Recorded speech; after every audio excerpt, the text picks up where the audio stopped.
भारत सरकार द्वारा नई अफीम नीति को लागू करने के बाद सांसद सुधीर गुप्ता ने एक वीडियो जारी किया है जिसमें उन्होंने सरकार का धन्यवाद दिया है। साथ ही ये नीति अफीम काश्तकारों के लिए अच्छी बताई है। क्या कुछ कहा है इस पूरे वीडियो में उन्होंने, सीधे सुनते हैं। नमस्कार, सभी किसान भाइयों को बहुत बहुत शुभकामनाएं, बधाई। इस वर्ष की अफीम नीति भारत सरकार ने जारी की है।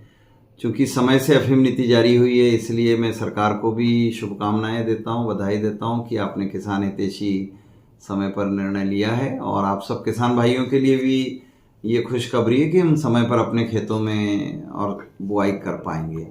प्रसन्नता इस बात की भी है कि जिन्होंने सीपीएस पद्धति में खेती किया है, और जैसा कि हम लगातार इस बात को कहते रहे और उन्होंने इस वर्ष अच्छा उत्पादन दिया है, 900 किलोग्राम प्रति हेक्टर से अधिक का उत्पादन दिया है, ऐसे सब किसान भाइयों को इस बार चीरा पद्धति से और फसल लेने का अधिकार प्राप्त हो गया। तो क्षेत्र में भी हर्ष है।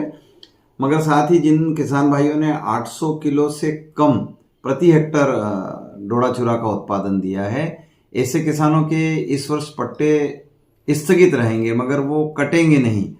पट्टे लगातार हैं और अगले वर्ष वह पात्रता सूची में आने का अधिकार रखते हैं, और इसलिए पट्टे कटे नहीं हैं, ये भी हमारे लिए सुखद है।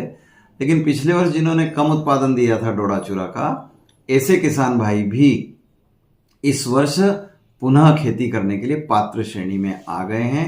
ऐसे जिन किसान भाइयों ने पिछले वर्ष डोडा चूरा का कम उत्पादन जमा कराया था, ऐसे किसान भाई भी इस वर्ष फसल सूची में दर्ज हो जाएंगे। प्रसन्नता इस बात की कि 95-96 के बाद जिन लोगों को कभी भी और अफीम लाइसेंस जारी हुए हैं, किसी कारण से वो बो नहीं पाए हैं, ऐसे लोगों को जिनको स्मरण है, वो परिवार अपना जो है अधिकार प्रस्तुत कर पाएंगे और उनको इस वर्ष की फसल श्रेणी में जोड़ लिया जाएगा।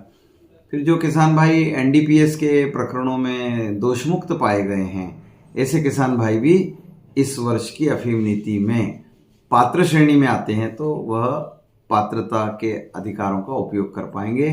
तो मैं सभी किसान भाइयों को शुभकामनाएं देता हूं कि इस फसल वर्ष में अपने फसल को और निर्धारित समय पर बोने के लिए आप सब प्रयासरत हैं। आप सब लोगों को बहुत बहुत शुभकामनाएं। धन्यवाद।